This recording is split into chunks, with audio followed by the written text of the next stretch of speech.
Hi guys, it's Nathan. So today I would like to discuss various hedging options that would be available to a Zambian business, trader, or individual with regards to protecting yourself against currency risk.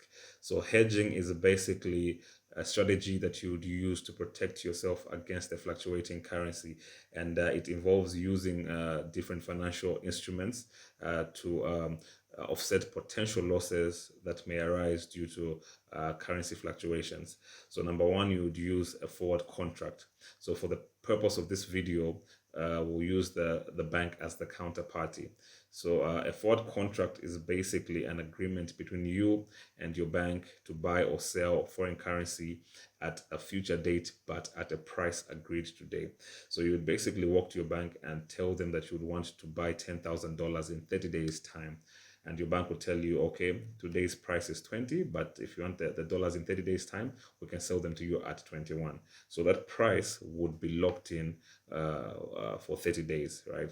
So come 30 days, that's the price you will trade at. So whether the price moves to 27 or the price comes down to 15, your price is locked in at 21, right? So the beauty about this is that it provides you with certainty when it comes to budgeting and planning, because at least you know what your costs are with regards to the purchase of your currency, right? Also, it allows you to lock in the currency, which means you will not be exposed to the continued depreciation of the currency, right? The downside to this is that it's a contract, it's a forward contract, so which means you're obligated to trade at this rate. So even if in 30 days time the kwacha came to 15, you will have to trade at 21. So that's the downside of that, is that you're locked in and you cannot back out of that contract. So the second option, or the second instrument that you would use, is a foreign currency swap. So a foreign currency swap is basically a deal between two parties to exchange currencies for a specific period of time. So it's kind of like a sell and buyback, right? So to explain that simply is that you can go to the bank and tell them that I would like to sell you $10,000 today, right?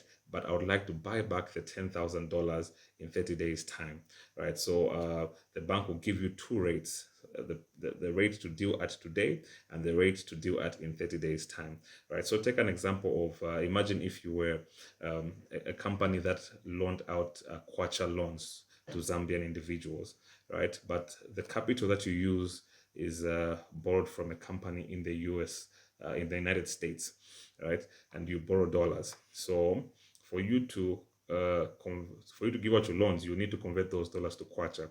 And in 30 days time, you need to repay back those dollars to the US based company. So you go to your bank and tell them to say, I've borrowed $10,000. I would like to sell it to you at 20 today, right? But in 30 days time, I would like you to sell it back to me. And the bank will tell you, okay, we'll buy it from you at 20, and in 30 days time, we'll sell it back to you at 21, right? It's, yes, of course, there's a cost to you, but at least you would have known what your price is, what your cost is, and you'd have locked that in, right? So the beauty about this also is that it allows you to manage your currency risk effectively, seeing that you're getting dollars from a different country, changing them to kwacha. So at least you're managing your currency risk, right?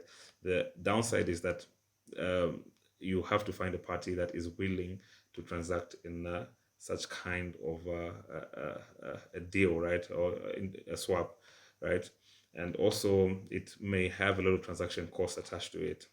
So the third instrument you can use, I don't know if you can call this an instrument, but yes, it's natural hedging.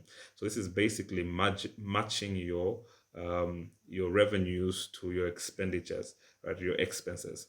So if your revenues are in kwacha, to avoid currency risk, make sure your expenses are in kwacha.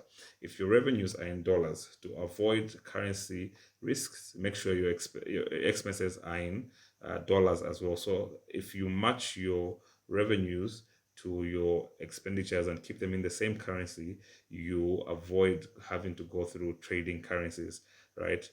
And the fourth one, and this will be my last one for today, is reducing your foreign currency exposure.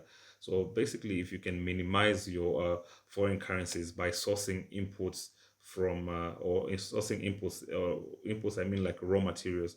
So if you can source your raw materials locally, so instead of importing your raw materials, you source your raw materials locally.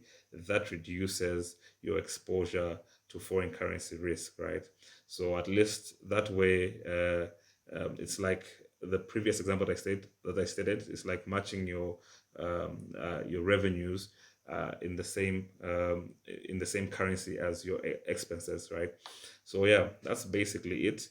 Otherwise, thank you for watching my video. I'd appreciate if you can follow me on Facebook, YouTube. My channel is called The FinLab with Nathan, and LinkedIn is Nathan Tembo. That's thanks and goodbye from me.